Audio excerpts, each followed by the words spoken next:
El honor es mío de estar con mis hermanos. Ok, vamos a... Ok, Bueno, ok. vamos a comenzar esta reunión de escuchatea, de verdad agradeciendo muchísimo a Dios, la divinidad, el universo, como lo quieran mencionar ustedes, a Mauricio también, si pueden por favor poner sus cámaras, se los agradeceríamos muchísimo porque tanto Erika, Mauricio y yo estamos aquí para ustedes y nos encantaría ver sus caritas también que nos acompañen en esta reunión tan importante porque somos papás. No es una reunión de venta por catálogo, ¿verdad? Es una reunión Sí. importante que estamos teniendo todos aquí. No quiero decir que la venta por catálogo no sea, no sea buena, por supuesto que sí, pero me encantaría ver sus caritas allí, por favor, reflejadas y son tan amables. Bueno, lo cierto es que, mira, vamos a iniciar esta reunión y es que cuando nosotros recibimos el diagnóstico de autismo de nuestros hijos, sentimos de verdad que el mundo se detiene, que nos cae como un techo encima, aparece el miedo, aparece la incertidumbre y aparece esta profunda pregunta que es ¿y ahora qué hago? Después del diagnóstico, ¿ahora qué hago? Así que hoy tenemos el honor de estar con el doctor Mauricio Chinchilla. Él es neurólogo, creador de Developing Brains también, que está en Miami. Es costarricense, a veces lo tenemos cerca, a veces allá en Miami. Y bueno, nos ha acompañado y ha acompañado también a cientos de familias en todo este proceso y en este camino que es tan duro también, ¿no? Y tan gratificante por otro lado. Lo cierto es que su mirada nos va a ayudar definitivamente a transformar este diagnóstico que nos dan, que quedamos como en shock, en un punto de partida y no en un punto final. Hay una cita que a mí me encanta, justamente de una persona autista que admiro muchísimo, que dice así: el diagnóstico no define quién eres, es solo un punto de partida para descubrir tu verdadero potencial. Y esto lo dice Temple Grandin, que ahora se dedica también a compartir su experiencia como persona autista y todo lo que logró hacer en su vida, ¿no? Pero bueno, bienvenido Mauricio, en nombre de Empoderatea.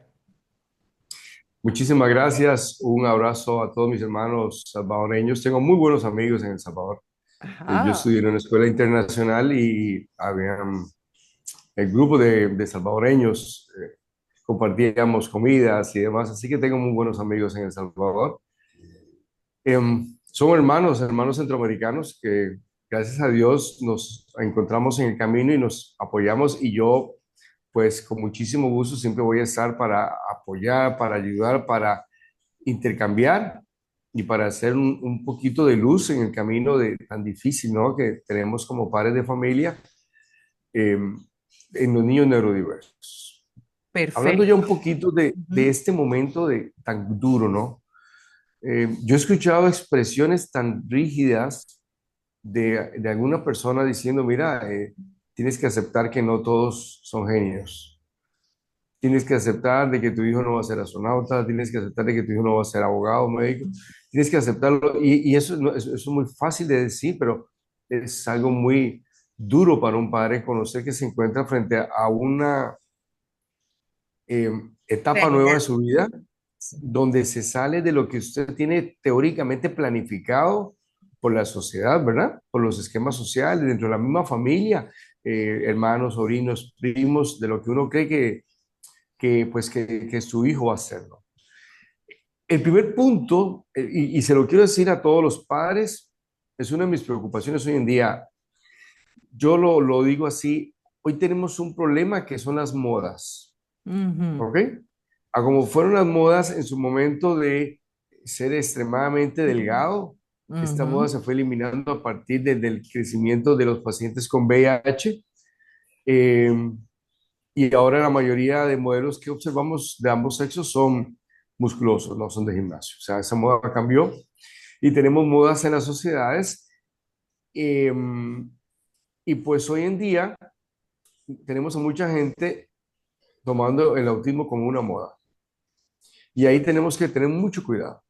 Mucho cuidado porque está un grupo de personas que se autodefinen como autistas o dentro del espectro y no lo son, sino que lo que gustan es tener una imagen social para lucrar, para darse a conocer, para obtener seguidores, para vender sus libros, donde la mayoría de ellos no son profesionales en salud.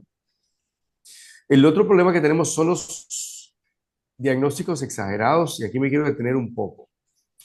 Nosotros tenemos, hay definiciones muy claras de que, un ejemplo, el ADR y el ADO son golden standard a la hora de realizar un diagnóstico, ¿ok? Ujú. Pero debe realizarse por una persona certificada. Correcto. El otro Tiene que estar elemento es que certificado, no ese es se, un punto importante. claro, tienes que estar certificado. El otro elemento es que usted no puede realizar una entrevista a un padre meramente utilizando elementos subjetivos de respuesta. Ujú. Y yo lo veo así, cuando yo le pregunto muchas veces a los padres, ¿cuántas palabras habla su hijo? Padres me dicen 50, 60 palabras, en realidad el niño no pasa de 10. Ah, wow. Pero si yo anoto de que habla 50 palabras para 3 años, uno va a decir, wow, qué bien. ¿Que entiende todo? Bueno, que entiende todo, pero en realidad lo que tenemos es un problema de comunicación donde el papá, como todos nosotros los papás, y yo que soy abuelo también, entendemos perfectamente lo que el niño trata de decir porque convivimos con él.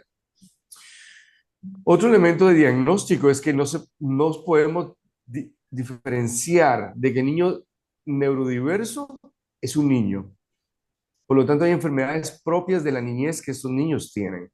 No podemos alejarnos de las enfermedades virales, de las enfermedades bacterianas, de cómo deben ser tratadas las infecciones, de la nutrición de este niño, de los elementos que tenemos que obtener a la hora de enfrentarnos por primera vez con este paciente. Y ahí donde, pues nosotros, como empresa, desarrollamos nuestros propios sistemas y nuestros sistemas de 4 etapas de valorar un paciente tienen su primera etapa alrededor de 2 horas y media, 3 horas, siempre abierto, puede ser antes, puede ser después de las 3 horas, eso es en dependencia de los padres, pero una actividad que es el interrogatorio. Y Ujú. ese interrogatorio para nosotros es vital en la medicina clásica. Que En, está súper bueno, la verdad. en la medicina Silencio los clásica micrófonos. británica, francesa, el 70% del diagnóstico se hace por un interrogatorio adecuado, Ujú. por un profesional. Ahora, cuando yo tengo un interrogatorio, yo tengo que tener a papá, a mamá, es donde vamos o- dándole la luz a cómo debe ser el interrogatorio, no solo mamá, no solo papá. Todos aportan. Si la abuela convive con el niño, importantísimo que la abuela esté ahí, Sí.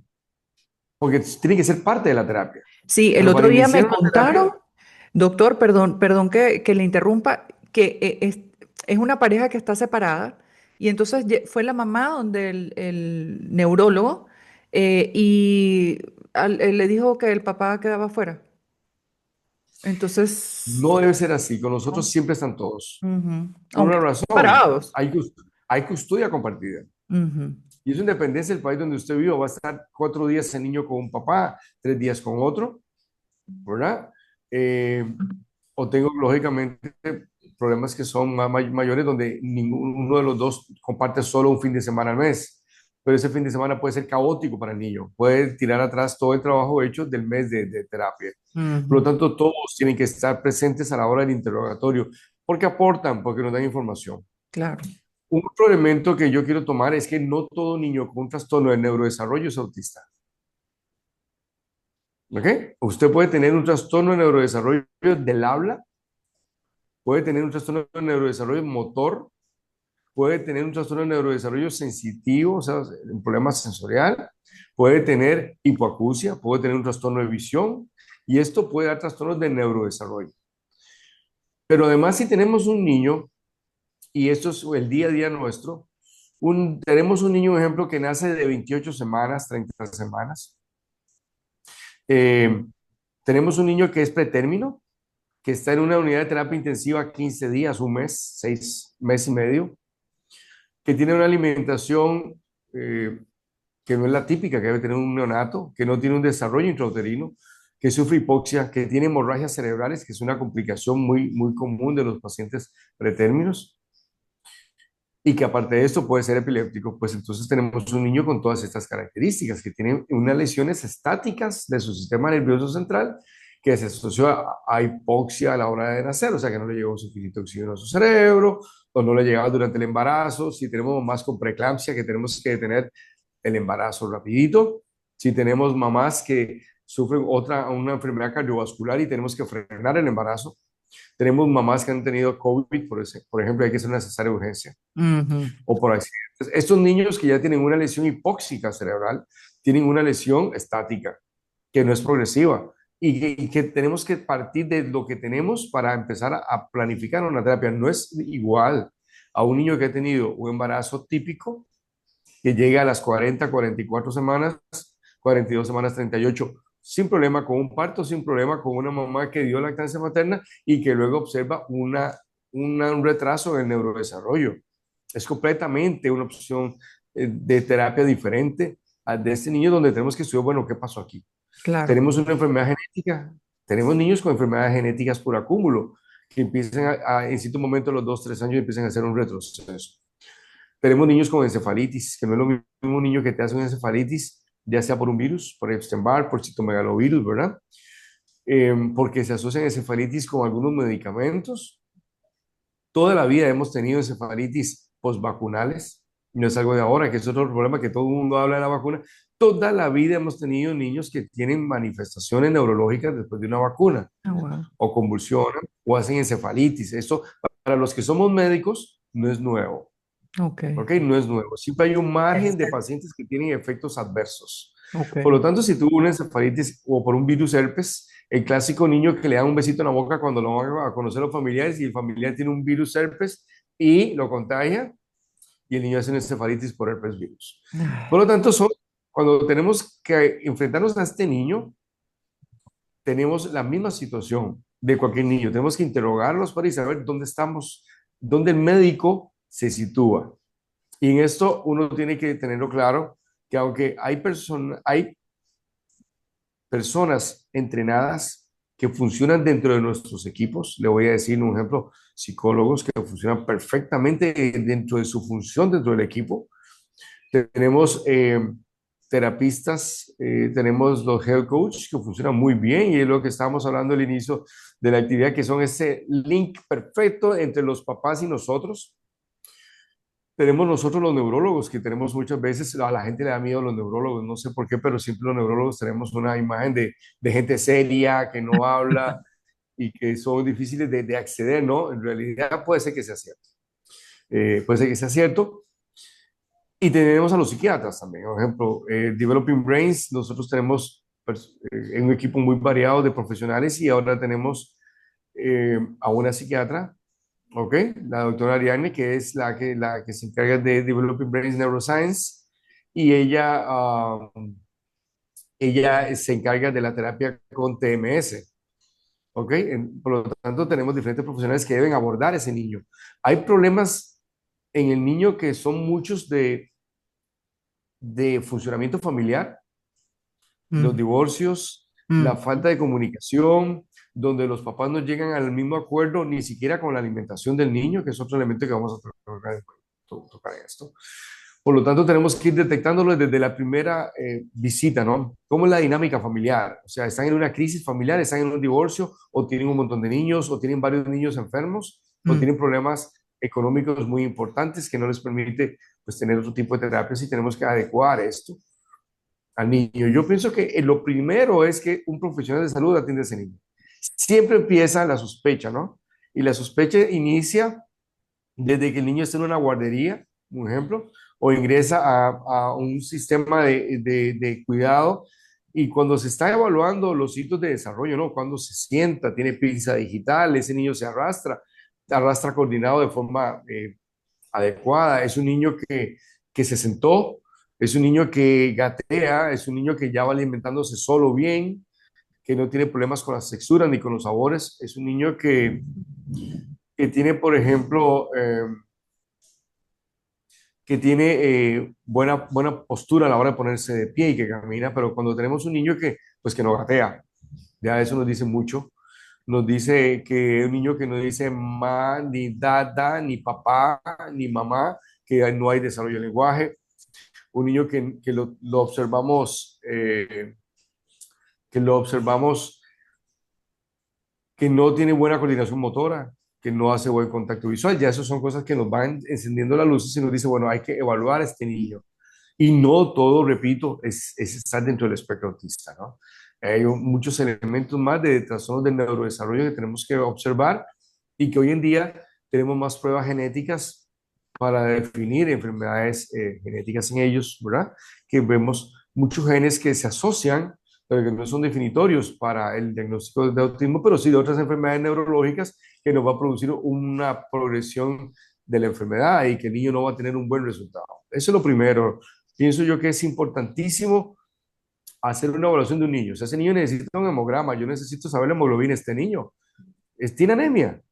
Este niño tiene qué tipo de anemia, tiene un problema de ácido folínico, de ácido fólico, que ahora se habla mucho de esto, pero Es bueno, muy la primera común, forma de ver ajá. el ácido fólico, claro, pero cuando vemos problemas de ácido fólico, también no son de hoy. Los trastornos de ácido fólico producen una anemia megaloblástica, o sea, unos glóbulos rojos pálidos y grandes y que duran menos. Por lo tanto, no es algo de hoy, son descritos hace más de 100 años en la deficiencia de ácido fólico. Ujú. La deficiencia de hierro nos hace glóbulos rojos pequeñitos de un color intenso, la deficiencia de, de otras vitaminas B12 también nos produce una anemia megaloblástica. Y no es de hoy que existan los déficits, ¿no?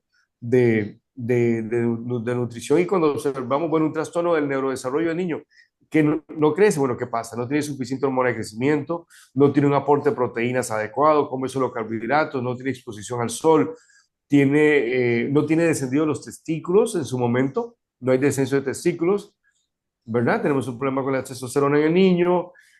Observamos también trastornos de intolerancia a la alimentación, que es muy importante conocer dónde estamos con la intolerancia, porque no es de hoy tampoco de que una persona tenga una intolerancia a un lácteo. No es de hoy, o sea, eso todavía ha existido. En el campo le daban la leche de la burra o la leche de la yegua o leche de cabra para los niños que eran intolerantes y era una realidad. Eh, También tenemos los muy malos hábitos de alimentación, ¿no? Que eso es un Ujú. elemento importantísimo que tenemos que hablar posteriormente de esto. Y pues tenemos a los niños que hay que verlo como un todo. O sea, ¿por qué no crece? ¿Por qué está debilito? ¿Por qué no tiene buen tono muscular? ¿Cuántos ejercicios realiza ese niño? En realidad tenemos niños que contando con un smartwatch, tenemos que no llegan a 6.000 pasos diarios. Y Imagínate. más en el norte del continente, en Estados Unidos, el niño sale de su casa en el carro, llega a la escuela y está ahí sin recibir sol, con un ambiente controlado y vuelve al vehículo a las 5 o 6 de la tarde y regresa a su casa y nunca estuvo en el sol y no hizo ejercicio físico. Ese es otro problema. Por lo tanto, al niño hay que verlo como un todo. Hay que observar, y me voy a detener en un punto, la presencia de enfermedades neurológicas como la epilepsia. Es importantísimo.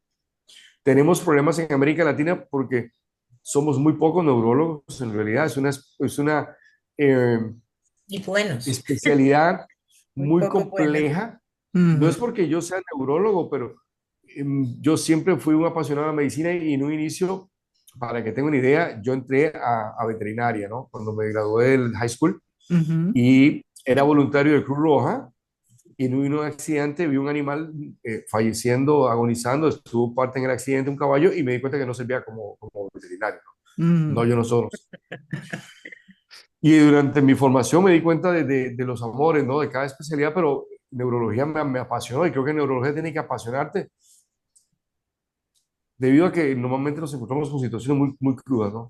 En la vida, pero hay que evaluar a los pacientes y hay que tener claro dónde está. O sea, tenemos este niño que no crece porque tiene una cardiopatía, bueno, este niño tiene una deficiencia enzimática en el hígado, este niño tiene una hepatitis que obtuvo de la madre, este niño tiene una sordera por sífilis porque se transmitió a través del embarazo, o una sífilis no diagnosticada. Ujú. Principalmente lo observamos mucho hacia los campos de América Latina, ¿no? Normalmente a las mujeres se le realiza una prueba de PDRL en el primer y tercer trimestre, pero si estás en el campo y no ves ni siquiera un médico, nadie te va a decir que tienes Claro. sífilis o no.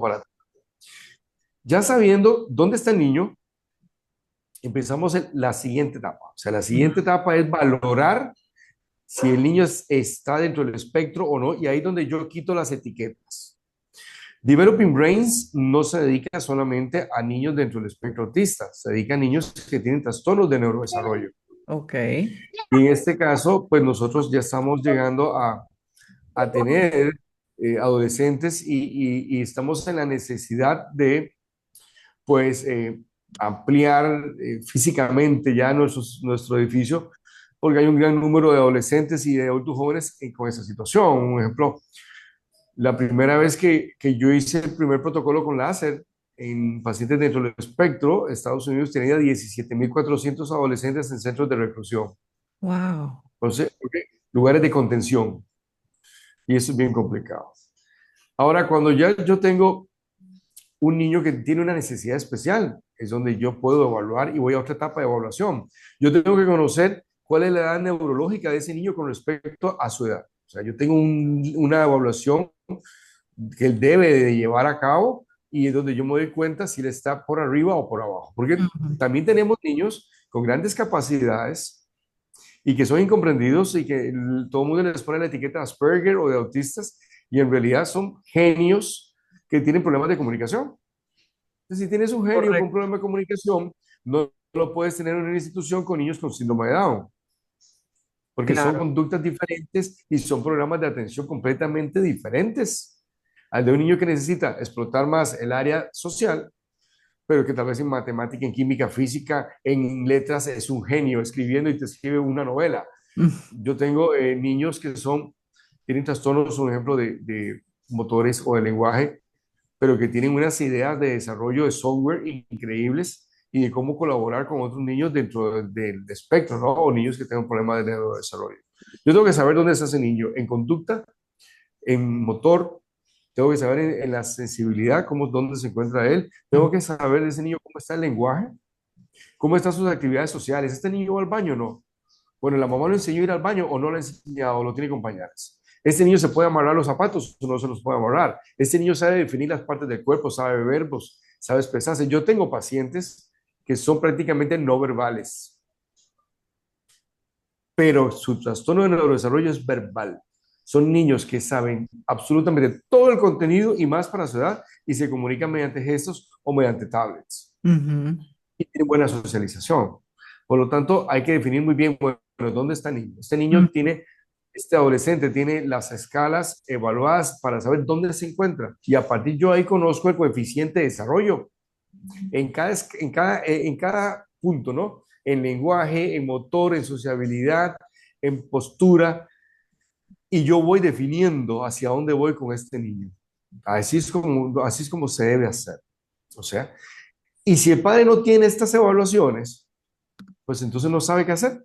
Claro, ¿Qué método utilizo? El que me claro. cuenta mi vecina, de la señora que me encontré afuera de la terapia o de la señora que me encontré afuera del consultorio médico que me contó que a ella le fue bien con tal terapia. Y hemos caído ahí mucho, sí, como te lo dije, o sea, yo también he caído ahí y es peligrosísimo, es peligrosísimo. Y ¿por qué? Porque de pronto te dicen, te recomiendan un suplemento o te recomiendan alguna terapia que no es para él. Entonces, por eso lo importante es siempre de ir con profesionales y de irse por lo seguro. Y al final, porque la gente dice, bueno, pero es que entonces esta mamá que curó a su hijo de autismo me está cobrando $500, por darte un ejemplo. ¿Ok? Y el doctor no sé quién me cobra $2.000, por decir un número, pero al final te va a salir más caro lo barato porque estás Sí. jugando con la vida y la salud de tu hijo, que lo puedes perjudicar de manera horrible, versus irte con un profesional, ¿no? Yo les voy a dar dos ejemplos básicos. Uno es que el 40% de los niños dentro del espectro tienen paroxismos cerebrales, o sea, tienen trastornos del ritmo cerebral. Sin embargo, los típicos, yo siempre digo, si yo me coloco con un equipo debajo del árbol, a la par de la plaza de una iglesia, en cualquier pueblo de Centroamérica, ¿verdad? Que está la iglesia, la plaza y un árbol siempre. Sí. Yo me coloco con el equipo y le hago electros al que pase, el 30% puede tener alguna anormalidad en la actividad eléctrica cerebral. Y Ujú. no significa que es Autista epiléptico, o ¿ok? epiléptico. Ujú. Que es epiléptico y tampoco es autista.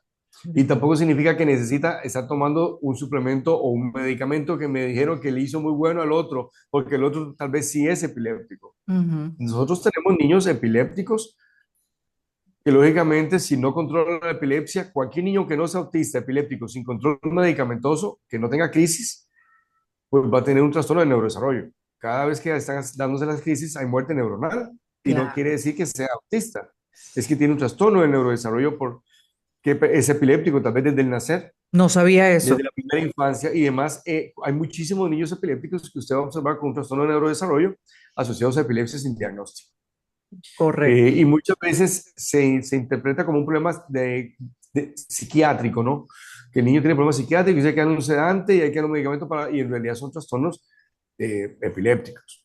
Claro, hemos encontrado que hay mayor cantidad de epilépticos dentro de los niños dentro del espectro, pero también cabe que tenemos muchos de ellos con antecedentes de problemas al nacer, lo que hablábamos antes, ¿no? Hipoxias cerebrales, el niño que ha tenido alergias, que ha tenido infecciones, que ha tenido encefalitis, lógicamente va a tener epilepsia. Y muchas veces es un epiléptico, en su familia hay múltiples epilépticos y que Mm. tienen una evolución normal con tratamiento médico y que son adultos completamente funcionales y universitarios a pesar de ser epilépticos. Eso es un punto.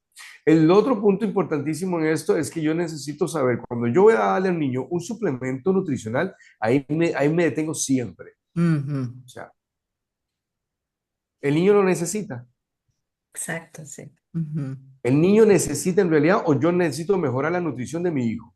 No, ahí Que si entra el yo le estoy dando al dale. niño arroz y yo le estoy dando cereales con leche y yo le doy dulces y yo a ese niño no le aporto proteínas, va a tener déficits de vitaminas, de precursores, de cofactores que son necesarios para el desarrollo del niño.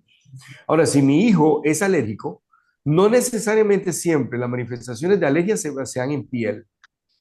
La piel es un órgano efector, pero no siempre las manifestaciones de alergia se dan en piel. Por lo tanto, yo necesito saber, uno, cuál es el estado de mi hijo, como yo le decía, cuáles son los niveles de albúmina para saber si tiene suficiente albúmina, si está ingiriendo suficiente proteína. Por ejemplo, el huevo es súper importante en la nutrición. Si el niño tiene anemia, si el niño tiene algún tipo de infección urinaria que no nos hemos dado cuenta, las infecciones urinarias en la infancia dan al traste con el desarrollo normal de tamaño del niño. Si tiene problemas de parasitismos intestinales, si tiene giardias, si tiene amebas, si tiene cualquier tipo de gusano, si este niño tiene candidiasis intestinal, si este niño sufre de virus o si tiene un trastorno con el cual nació de malabsorción intestinal o tiene colitis o tiene efectos adversos de antibióticos mal administrados sin presencia de bacterias, que muchas veces a la fiebre alta le dan un antibiótico y ya, y en ocasiones, aunque el antibiótico esté muy bien prescrito, pues tiene efectos adversos sobre la microbiota intestinal. Por lo Totalmente. tanto, yo tengo que conocer cómo está la microbiota intestinal de mi niño y tengo que conocer a qué alimentos es alérgico. Yo tengo niños alérgicos a maíz y en Centroamérica comemos maíz de una forma gigantesca. Desde el Río Bravo hasta la frontera con Panamá estamos comiendo pues, maíz y nosotros los centroamericanos pues ni hablar. Exacto. Sin embargo, yo le puedo decir que yo he comido tortillas en Estados Unidos y me da picazón de nariz. Sí, Y porque cuando es estoy en otro diferente, país ¿no? centroamericano, no me sucede, Pero mira, yo estaba ¿verdad? escuchando el otro día a Nutriyermo, por cierto, Sí, sí. que él decía, él mencionaba que cuando comes, porque se llaman antinutrientes, los granos, el maíz y esto, y que cuando tú los mezclas con la proteína o algo, se roban el elemento nutriente o la vitamina o el zinc o el calcio de la proteína, el maíz, cuando lo mezclas con esa proteína, se roba el nutriente y al final no te terminas tú alimentando con el nutriente, ¿no? O sea, no sé si ustedes aplican algo de eso o no. Nosotros evitamos los carbohidratos en los niños. Es un hecho. Nosotros, por ejemplo, utilizamos quinoa con res- en vez de arroz, ¿ok? Ujú, ujú, Utilizamos muchos vegetales. Utilizamos en los niños la carga proteica, claro. Si yo le voy a subir a un niño la carga proteica, yo tengo que tener claro que ese niño no tenga un síndrome nefrótico o una enfermedad renal, ¿verdad? ujú. Porque voy a destruir ese riñón con la carga excesiva de proteínas que le estoy dando al niño. Ok, Yo tengo que saber cuáles son los niveles de un niño perdón, de vitaminas, debido a que las vitaminas se pueden dividir en dos grandes grupos, las que se acumulan en el organismo y las que no. Entonces, si tenemos vitaminas como la A, como la D, como la E, que se acumulan en el hígado, ¿ok? si tienes un exceso de vitamina A en un niño recién nacido, pues vamos a tener unas fontanelas abombadas con un Mm. aumento de la presión intracraneal. ¿Ok? Si tenemos excesos de vitaminosis, llega a ser tóxico, aunque sea del complejo B, que todo el mundo quiere tener complejo B. Las vitaminas de complejo B, B1, B6, B2, que son las más comunes que utilizamos, también son tóxicas en altos niveles, a pesar de que se eliminan. Las de complejo B no se elimina. La vitamina C, perdón, se elimina. La vitamina C y la B se elimina casi que usted toma un complejo B y empieza a orinar de un color oscuro. El Amarillo. sudor se torna, sí, se torna de color, la piel con un olor dulce. Y esto, bueno, se utiliza mucho en la guerra de Corea por el ejército norteamericano para evitar la picadura de los mosquitos, porque cambia el Exacto. pH y el olor de la piel. Pero en un niño que no la necesita, la va a eliminar. Esas megadosis de vitaminas endovenosas que se utilizan de vitamina del complejo B, eso es botar el dinero. Igual que las de vitamina C, si el niño no lo necesita. O sea, ¿cómo yo sé los niveles de vitamina que necesita un niño si yo no tengo evidencia de déficit? Mauricio, una pregunta. O sea, como mamás, Sí. ya están escribiendo otras preguntas, pero por ejemplo, qué síntomas de alarma podemos ver? Por ejemplo, si hay un olor corporal o si en la orina uno ve como espuma o en la piel un sarpullido. Son síntomas que de pronto podemos ver. ¿Qué significa eso? ¿Una alergia? Bueno, lo más común que vemos nosotros, ya lo debemos pasando a la segunda etapa que hacemos nosotros, que es el examen físico con nuestros profesionales, ¿ok? Ujú. Vamos ahí. Ok. Clásico tenemos, llegamos al examen físico, que es la segunda etapa, y siempre hay que observar, ¿verdad? Palpar, hay que oler, hay que tener todos los sentidos en el niño y en la familia. Ujú, Yo le voy a decir que uno se puede encontrar desde las clásicas lesiones exantematosas que tenemos en el dorso de los brazos, ¿verdad? En la cara del niño, alrededor de la boca, en las manos y en los pies de un niño que entra comiendo un pedazo de pan. Y uno dice, wow, el papá no sabe que lo que le está dando es terrible pedazo de pan para el niño, pero no, papá no sabe, yo tengo que educarlo. Y muchas veces estas lesiones en piel nos están diciendo, mira, es alérgico al huevo, pero tengo que hacer pruebas. Yo tengo niños alérgicos al aguacate, alérgicos a la carne de res, alérgicos al pescado. Tengo niños que son alérgicos al pescado y le indican omega 3 y nadie sabe si el niño es alérgico o no al omega 3 sí. y se lo indican. Las vitaminas son necesarias. Si yo veo un niño, por ejemplo, que tiene sangramiento en la encía, que es un niño que puede tener un trastorno de crecimiento, que puede ser un niño que tenga manifestaciones conductuales, eso no es algo de hoy. O sea, la deficiencia de vitamina C está escrita por primera vez, creo que fue en el año 1800, que sale en un tratado de Inglaterra de medicina de marineros, Ujú. donde se describían las lesiones en la piel, negras que sangraban, los trastornos de conducta, la debilidad, el sangramiento gingival, el sangramiento por cualquier parte del organismo, y que se curaba con los jugos de cítricos. Eso es básico. Eso fue en el año 1800 que se describió por primera vez en un libro serio en Inglaterra. Por lo tanto, no es algo de hoy. Yo sí tengo que notar a niños si yo lo veo pálido, si yo veo unas mucosas pálidas, o sea que eso me dice que probablemente tengo una hemoglobina baja. Puedo ver a niños que Mm. tienen un aliento dulce. Y eso es muy común en los niños que tienen las sensibilidades hacia el gluten o están comiendo gran cantidad de gluten y carbohidratos, tienen un olor dulce. Muchas veces la orina, las heces tienen un olor fuerte. Cuando hay Mm. disbacteriosis también, podemos encontrar, como le decía, esas lesiones alrededor de la boca que se asocian con alimentación, pero también puedo tener lesiones asociadas a escabiosis, ¿no? Que la gente le llama en la calle sarna. Eso también puede ser presente en un niño y se asocia mucho a los centros educacionales, a las escuelas, igual con la pediculosis, con los piojos, ¿no? Es algo que uno está haciendo un electroencefalograma y se encuentra un niño con piojos. Pues eso sucede porque es una realidad. Van a la escuela, aquí no tuvo piojos, a menos en Claro, Centroamérica, que es parte de la familia, ¿no? Todos tuvimos piojos en la escuela. así es. Y observa lesiones de sarna que puede llevar a un trastorno de conducta del niño por la picazón que tenga, ¿verdad? Claro. Puedes ver niños que tengan una gran molestia para sentarse, irritabilidad y no duermen, y tal vez tienen una oxuriasis, que es un pequeño gusanito que vive en el intestino y la hembra sale en las noches a poner los huevos en la región perianal y produce trastornos del sueño, el niño no duerme bien, Ay, El niño no. tiene picor perianal, tiene una región perianal rojita y pues es contaminación fecal-oral. O sea, el niño se rasca y luego come y así se contaminan y es muy común encontrarlo ¿Y eso puede causar también pañalitis o no? perfectamente y produce trastornos de sueño. Miras que los niños se tornan muy irritables porque no pueden dormir bien. Qué terrible. Entonces, estos parasitismos también pueden llevar a que el niño tenga cólico. Pero también viene lo que observamos de niños muy distendidos, niños que tienen dietas altas en carbohidratos, pero también tenemos suplementos nutricionales que se le administran a niños sin tener la ciencia de que lo necesitan. Yo tengo niños, un ejemplo, he tenido niños que vienen con una dieta altísima de oxalatos y por otro lado le dan un suplemento para eliminar el oxalato por la orina.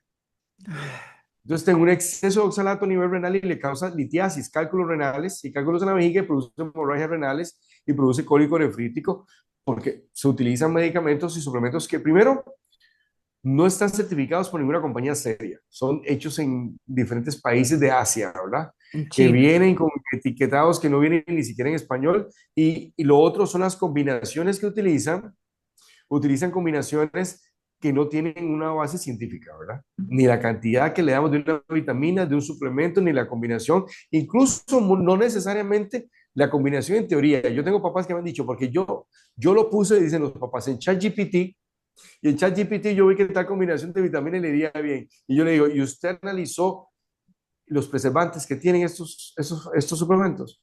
O sea, muchas veces tienes una reacción a un vehículo o a un preservante de un suplemento. Eso es muy importante. En el examen físico del niño hay que ver también la circunferencia cefálica y tres elementos a valorar en la circunferencia cefálica. Uno, una circunferencia cefálica muy chiquitita en un niño que fue de madre que tuvo dengue, chikungunya, zika, que tuvo COVID, hay microcefalia, ¿verdad? Los primeros casos se escuchaban en Brasil, que teníamos estos casos en Brasil de microcefalia. Por otro lado, si tenemos un cráneo muy pequeñito, es que no hay desarrollo de su cerebro de forma adecuada, ¿verdad?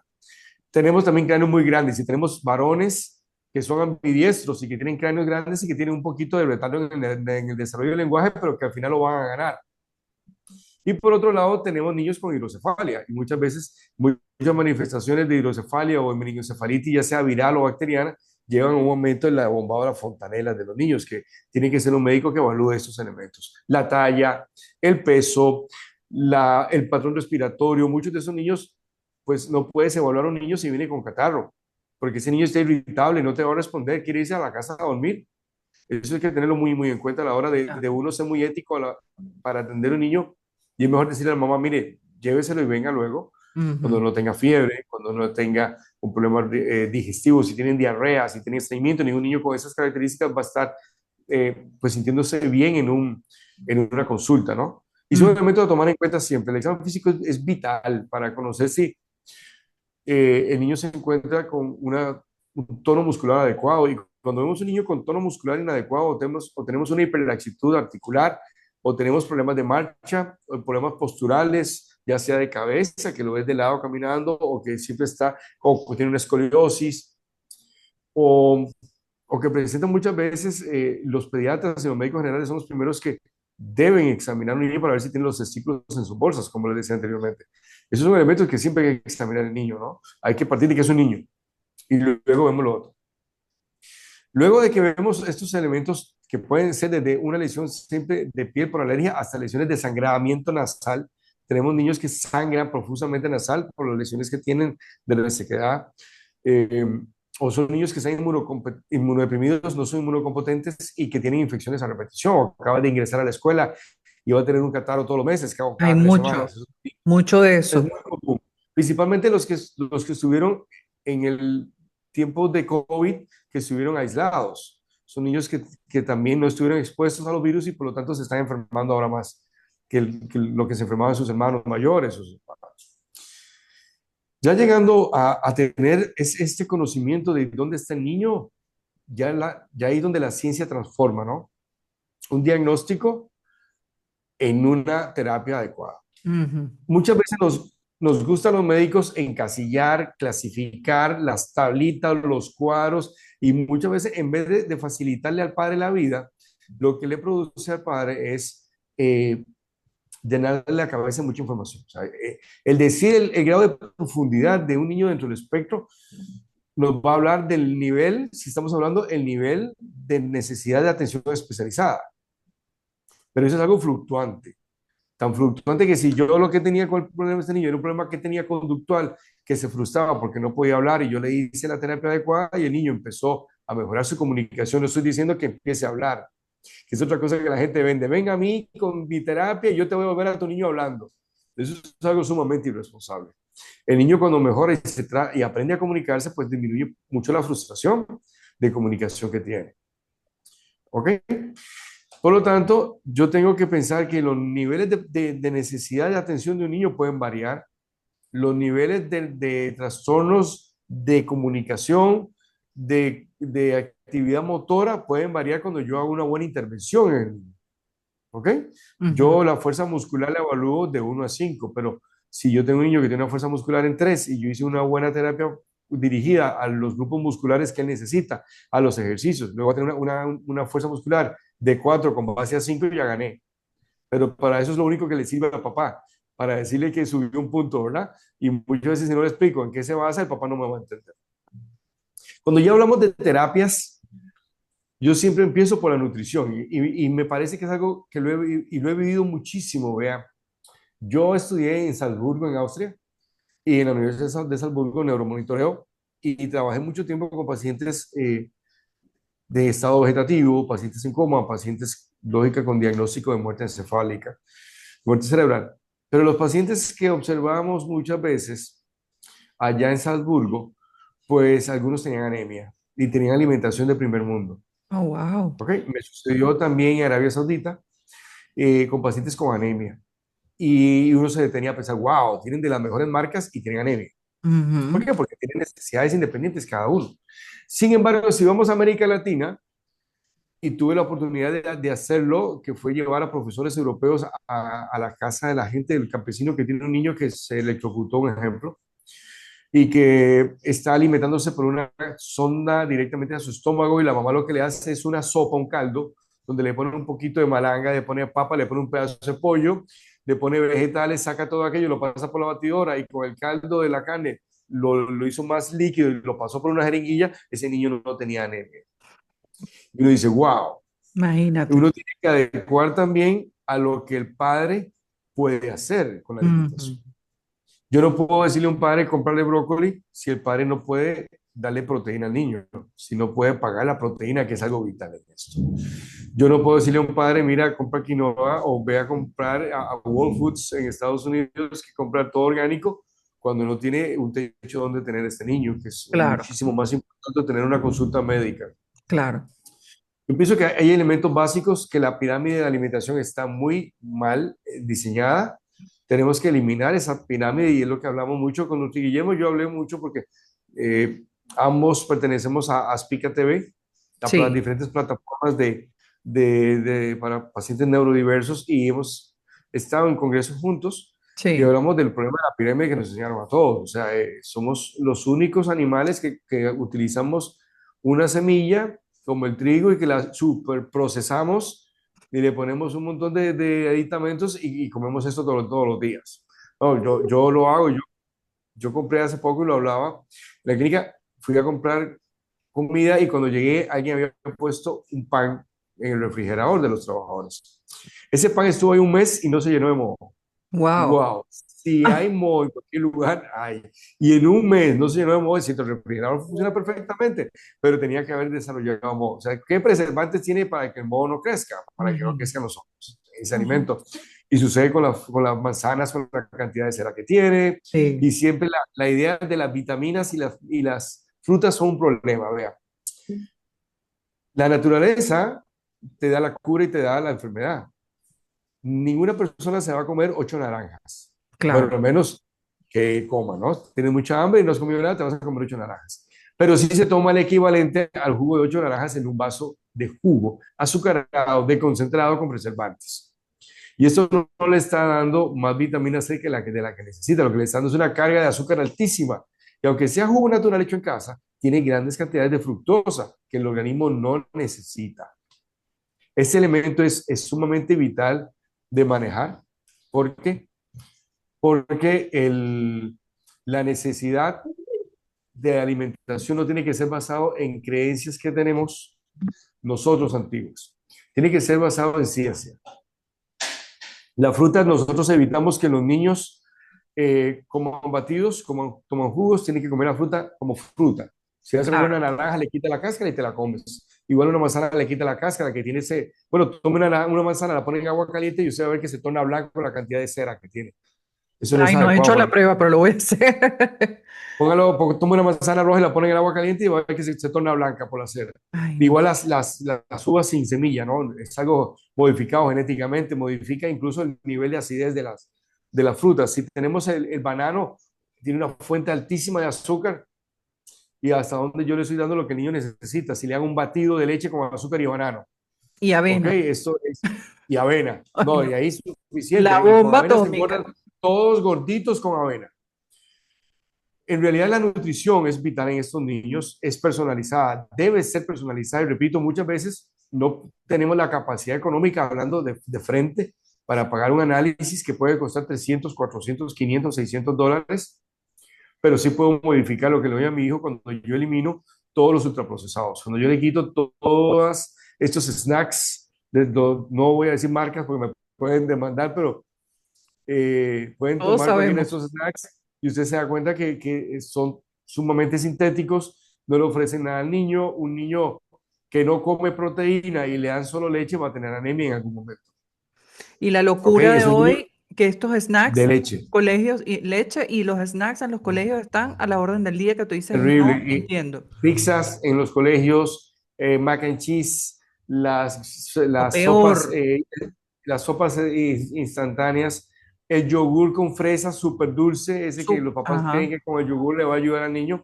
Y en realidad, bueno, tenemos, le voy a dar un lácteo, yo le puedo dar un queso al niño, yo le puedo dar un yogur que no esté cargado de azúcar ni de yogur preservantes. griego.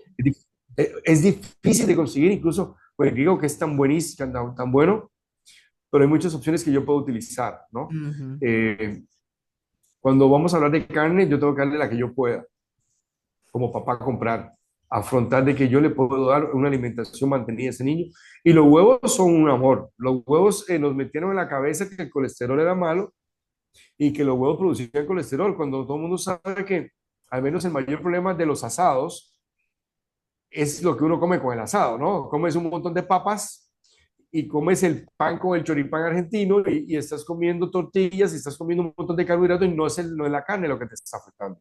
Pero si Exacto. el niño desayuna huevos y puede desayunar frijoles, que nosotros los centroamericanos nos encantan los frijolitos con tortillas, ¿verdad? Frijolitos molidos en El Salvador, Divinos. riquísimos, pues podemos bajarle un poquito la tortilla y nosotros podemos utilizar frijoles con el huevo y le ponemos queso a ese huevo y le ponemos bacon al huevo y desayunamos el gallo pinto. Al menos en Costa Rica el gallo pinto es ley y en Nicaragua también. Pero Sí. bueno, vamos a disminuir la cantidad de arroz y no utilizar arroz fresco. Vamos a utilizar arroz de la noche anterior que estaba en el refrigerador frío y que nos va a dar menos aporte glucémico, ¿no? Menos azúcar nos va a dar. Ujú. El arroz del día anterior lo ponemos en el refrigerador, lo saco en la mañana, lo caliento y ya no me va a aportar tantos carbohidratos como el arroz fresco. Porque Bueno, Si tendrá el nosotros mío a los frijoles, resistente, ¿no? para claro, que la se insulina, sienta. claro que sí. Ujú. Si nosotros a los frijoles le ponemos carne, pues y hacemos unos frijoles molidos o batidos, la carne va a ir con la alimentación y el niño no se da cuenta, porque vamos al problema Claro. de los picky eaters, de los problemas de los niños que son muy selectivos. Y es un elemento sensorial que también el padre tiene que saber. Al niño con trastornos sensoriales no le gusta perder la conciencia de que lo que voy a comer ya lo conozco. A él le gusta tener esa conciencia. Por lo tanto, una hamburguesa que por fuera está dorada y el centro es jugoso, me va a producir un cambio en mi paladar. O sea, estaba durita por fuera, pero por dentro ahora es suave y jugosa. Mientras que si usted lo ve comiendo comida tostada, eso les encanta. Los plátanos, las papitas, les encanta porque siempre es el mismo sabor y muy crujiente. Es un problema sensorial de ellos. Ujú. Yo puedo utilizar carne seca, como en Paraguay, un ejemplo que se utiliza la carne seca y hay niños que están comiendo carne seca y están comiendo una proteína como si fuera un chicle. ¿Ok? Puedo utilizar vegetales de forma adecuada. Un ejemplo, hay frutas que las combinaciones con las ensaladas y con la proteína no se debe hacer, Por ¿verdad? ejemplo, doctor. Combinaciones, uno tiene que entender que si usted tiene una ensalada de vegetales y usted le pone arriba un derivado lácteo, ya va a bloquear la absorción de casi todo el hierro que va a tener. No puedes comer carne con leche. Ese Ujú, es un problema. Y si utilizas un aderezo a base de lácteos, va a ser un problema, ¿verdad? Como ujú, un yogur o una natilla que utilizas con ensalada, vas a ujú. eliminar. Por otro lado, es importantísimo que hay niños que les va muy mal con los frutos rojos, ¿ok? Niños que les va muy mal y le damos exceso de frutos rojos y tenemos que llevar. Ya cuando tenemos la nutrición y que yo como papá puedo definir qué puedo yo comprar para mantener la nutrición de mi hijo. Si yo solo le puedo comprar huevos, voy a darle huevos. Y le doy huevos al desayuno y le doy huevos en la tarde o huevos a mediodía y huevos en el desayuno y en la noche le doy otro tipo de proteína. Yo puedo comprar una lata de sardina, perfecto, lo aplaudo. La sardina es muy buena por varias razones. Disculpe, es que tengo que tomar agua porque el catarro me tiene. Claro, ¿no? Y además que estás hablando bastante, nos estás dando mucha información Sí. La importante. sardina tiene una vida corta. La sardina se cocina en la lata, prácticamente. Cuando puedan, busquen cómo se produce la sardina. La sardina se cocina en la lata, al vapor normalmente.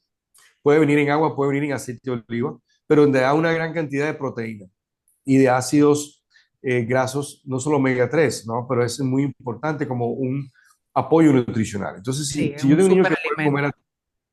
que puede comer sardina, un día puede comer atún, no es que el atún sea prohibitivo por la cantidad de mercurio y demás, no voy a estar comiendo atún todos los días, pero un día me puedo comer una lata y se la comió. ¿Ok? Igual el pollo, igual la carne de res, igual el cerdo. El cerdo de Centroamérica tenemos el problema de neurocisticercosis, ¿verdad? De Ujú, cisticerco. Pues sí, tenemos que tener primero cerdo De que granja. provenga de un matadero, ¿verdad? o importado, ¿no? Que venga, De granja, no, claro, no porque sé. el importado ya pasa a un nivel de calidad Ujú, brasileño, por ejemplo, hay mucho cerdo brasileño, cerdo norteamericano, ujú. cerdo chileno, también en el mercado, que es muy bueno y bueno, es perfecto, pero la grasa no hay que quitarse. La grasa no hay que quitársela porque la grasa es necesaria para la alimentación, para la salud de la piel, para la salud celular. Las membranas celulares todas son a partir de lípidos. Y el cerebro, ¿no? Que El necesita cerebro grasa. necesita, sí, muchísimo necesita, porque las primeras dosis de calostro que le damos al niño, esa leche materna amarilla que es calostro, que es muy poquitito, que a ninguna mujer le va a salir un litro, medio litro de leche el primer día que nació. A ninguna, y eso cuesta mucho que la gente lo entienda. Eso es suficiente lo que necesita el niño para alimentarse, para llenar las fibras, los axones necesitan grasa para formar la mielina, que es lo que recubre los axones y que hacen las conexiones entre las neuronas. Ujú. Tanto dentro del sistema nervioso central y periférico, tenemos células que se enrollan alrededor de las terminaciones y necesitan lípidos, necesitan grasa para desarrollar el cerebro, por lo tanto tenemos que comer grasa. Ok. Es una necesidad, incluso se sabe que cuando los primeros humanos llegaron al mar en África, su cerebro creció mucho a partir de la ingesta de animales de las orillas, de las cucarachas de mar y otros animales que viven ahí que les daban gran cantidad de grasas para la alimentación, ¿verdad? Es muy importante esto. Y yo te quería preguntar, bueno, después no sé si lo puedes responder, pero justamente hay algunos de estos chicos, ¿verdad? De los niños autistas, que no tienen esa capacidad para absorber grasas. Entonces, ¿qué hacer en esos casos, no? Y uno tiene que primero definir cuáles son las causas de no absorción. Ujú, Tiene que definir si usted tiene un niño que no absorbe o que tiene un trastorno, eso va a haber heces blancas, heces con grasa como tal. Otro elemento puede ser que no pueda metabolizar la grasa. ujú.